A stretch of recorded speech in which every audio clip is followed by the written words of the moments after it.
Thailand's military chief has been meeting his advisers to map out a strategy for the future as opposition to the military coup continues, with small protests continuing to pop up in Bangkok. At the same time, a representative of the Thai army has defended its actions in moving to silence free speech and detain politicians, journalists and academics. Southeast Asia correspondent Samantha Hawley has been speaking with Colonel Werachon Sukhondat Patipak.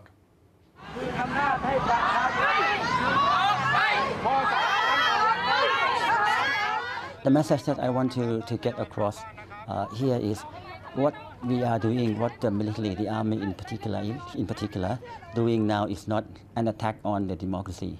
In fact, we attack the abuse of democracy. The army action now is to preserve, it's about preserving of democracy and about destroying the corrupted parliament dictatorship. Well, if this is all about strengthening democracy, which is obviously very damaged here in Thailand, if it's about strengthening democracy, then when will there be an election, and why is it that the head of the military has not told the people of Thailand or the people of the world when that will be held? I think it is quite, too soon to spell out when exactly the election will be held. But it is quite clear that we understand. But first of all, we would like to clarify that the Thai military nowadays, we are not that insensitive that we don't know the implication of the international community to Thailand. We are living in the new era where worlds are connected.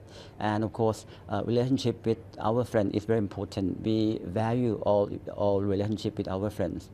And but this is the reason that we are still not able to come up with the exact date or time when the election would be held, because we are not defining time and duration. The situation will dictate, the duration of the military intervention. Okay, well, can we talk about another key element of democracy which no longer exists here, because that is free speech and freedom of movement. Now, it's very clear now that you're trying to contain free speech, the freedom of movement of some people who want to express a different view. How can you justify that sort of action in 2014? If you follow the situation in Thailand closely, the protracted political in Thailand has been continued for nearly 10 years. And over the past 6 months, almost 7 months, the street protest has been ongoing. And what happened on the street, what happened in the society, the Thai society, people keep slander one another. People keep saying something insulted one another. That result, people keep putting hate speech everywhere in order to incite the unrest. This is the key factor that caused unrest in Thailand, that caused social divided in Thailand. I understand there has been hate speech, yes, from some quarters in Thailand. But the military has also detained many other people, academics for instance, journalists. A very well-known journalist from the Nation newspaper who has been detained for daring to criticise what is unfolding in this country. It was not hate speech. How much longer will you detain someone like that? In order to bring peace and harmony, in order to make the society become normal, to make the environment conducive for further action. I'm talking about the constructive action. We need to stop creating a negative attitude to one another.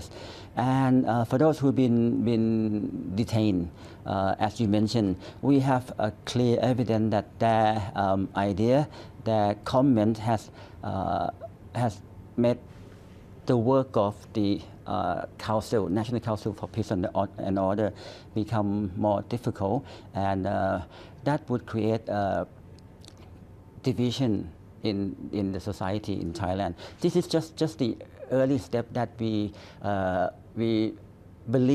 strongly believe that we keep people, unless people stop blaming one another, people stop slander to one another, that would make an environment in the country become better. And but wider than that, what you really mean is if people criticise the coup or what the military is doing, then they are vulnerable to being detained, just as that journalist was. It's not slander, it's a different opinion. It's not hate speech that he was putting out. It's a different view about what is unfolding, far from being hate speech. I understand what you mean about the freedom of expression. He criticized the military, and that the opinion, out of that criticism could perhaps incite the peoples or incite the unrest. Right now, we are trying to bring harmony back in the country. At a rally two nights ago. 2 nights ago. Or a few nights ago. Do you know where about? Yes, it was at Victory Monument. An army spokesman on a loudspeaker was condemning the foreign press. He was calling them silly, they're bad, they're only here to make money, he said. And he continued on in that light. Actually, this case has been under investigation. It is quite unusual for us, and it's we are quite surprised with that information that we have received. Will the military allow people to express their opinion into the future on the streets of Bangkok? They need to understand that country at this time need to be harmony. We ask them to refrain from expressing a kind of opinion that would incite the unrest.